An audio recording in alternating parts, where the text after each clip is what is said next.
আন্তর্জাতিক পরিসরে দীর্ঘদিন কাজ ও অভিজ্ঞতার আলোকে আমি বাংলাদেশিদের একটি বড় শক্তি খুব স্পষ্টভাবে লক্ষ্য করেছি।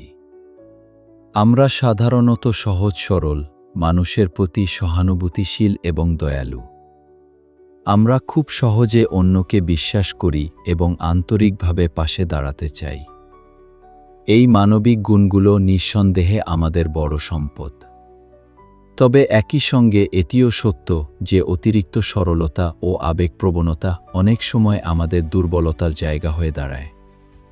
খুব সহজে রেগে যাওয়া, পরিস্থিতি পুরোপুরি না বুঝেই সিদ্ধান্ত নেওয়া, এই প্রবণতাগুলোর কারণে শতাব্দীর পর শতাব্দী ধরে আমরা নানা ধরনের দুর্ভাগ্যের শিকার হয়েছি। একটু ভেবে দেখলে দেখা যাবে, বাস্তবতার চিত্র অনেক সময় আমাদের ধারণার চেয়েও ভিন্ন। আপনি কি কখনো গভীরভাবে ভেবে দেখেছেন আমরা আসলে পৃথিবীর অনেক দেশের তুলনায় ভালো জীবনযাপন করছি?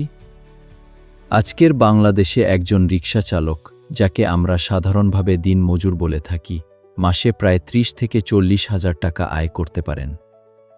এটি নিঃসন্দেহে কঠোর পরিশ্রমের ফল, কিন্তু একই সঙ্গে এটি আমাদের অর্থনৈতিক বাস্তবতার একটি দিকও তুলে ধরে। আরেকটি বিষয় ভেবে দেখা প্রয়োজন, এত ছোট একটি দেশে প্রায় ২০ কোটি মানুষ কিভাবে প্রতিদিনের খাবার, বাসস্থান ও জীবনের মৌলিক প্রয়োজনগুলো মেটাচ্ছে। আপনি কি আপনার চারপাশে এমন কাউকে চেনেন যে আজ সারাদিন কিছুই খায়নি? সংখ্যাটি হয়তো খুবই কম। এই বাস্তবতাগুলো নিয়ে যদি আমরা মাত্র ৫ মিনিট সময় নিয়ে শান্তভাবে চিন্তা করি, তাহলে বুঝতে পারব সব সীমাবদ্ধতা ও সমস্যার মধ্যেও বাংলাদেশিরা তুলনামূলকভাবে ভালোভাবেই জীবনযাপন করছে। জীবনযাত্রার মান নিঃসন্দেহে আরও উন্নত হওয়া প্রয়োজন, তবে প্রতিবেশী অনেক দেশ কিংবা আফ্রিকার বহু দেশের তুলনায় আমাদের অবস্থান যে ভালো, সেটিও অস্বীকার করা যায় না। এখানে মূল কথাটি হল, আমাদের যদি বিচার বুদ্ধি ব্যবহারের ক্ষেত্রে সামান্য সচেতনতা ও একটি সহজ কৌশল আয়ত্তে আনা যায়, তাহলে ব্যক্তিগত ও সামাজিক জীবন অনেক বেশি নিরাপদ ও সুস্থ হতে পারে। কোনো ব্যক্তি, বক্তব্য বা দাবিকে সমর্থন করার আগে আমাদের উচিত নিজেকে কিছু প্রশ্ন করা।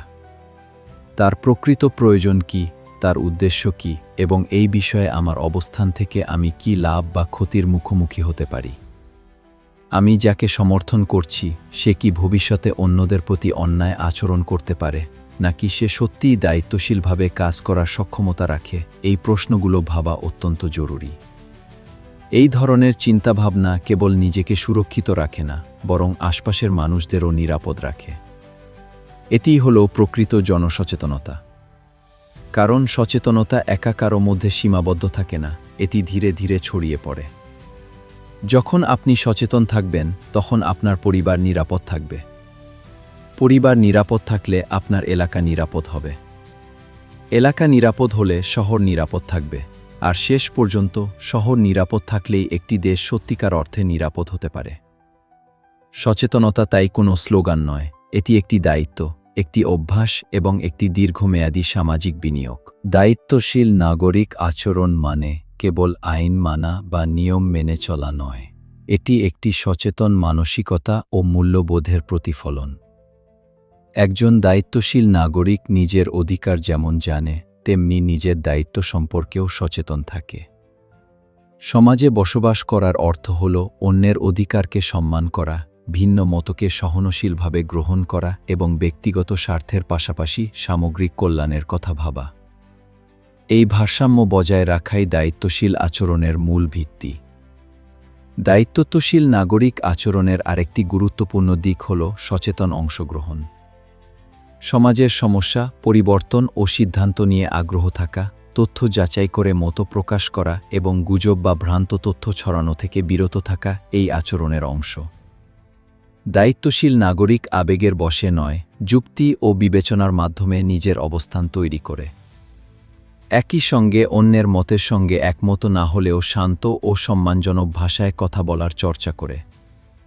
সবশেষে দায়িত্বশীল নাগরিক আচরণ প্রকাশ পায় দৈনন্দিন কাজের মধ্য দিয়ে।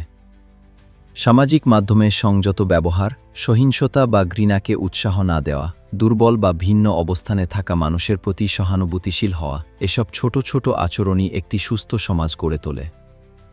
দায়িত্বশীল নাগরিক হওয়া মানে নিখুঁত হওয়া নয়, বরং সচেতনভাবে নিজের কাজের প্রভাব বোঝা এবং সেই অনুযায়ী আচরণ করার চেষ্টা করাই এর প্রকৃত অর্থ। সুপ্রিয় শ্রোতাবৃন্দ, আমার সার্বিক প্রচেষ্টা শুধুমাত্র আপনাদের জন্য।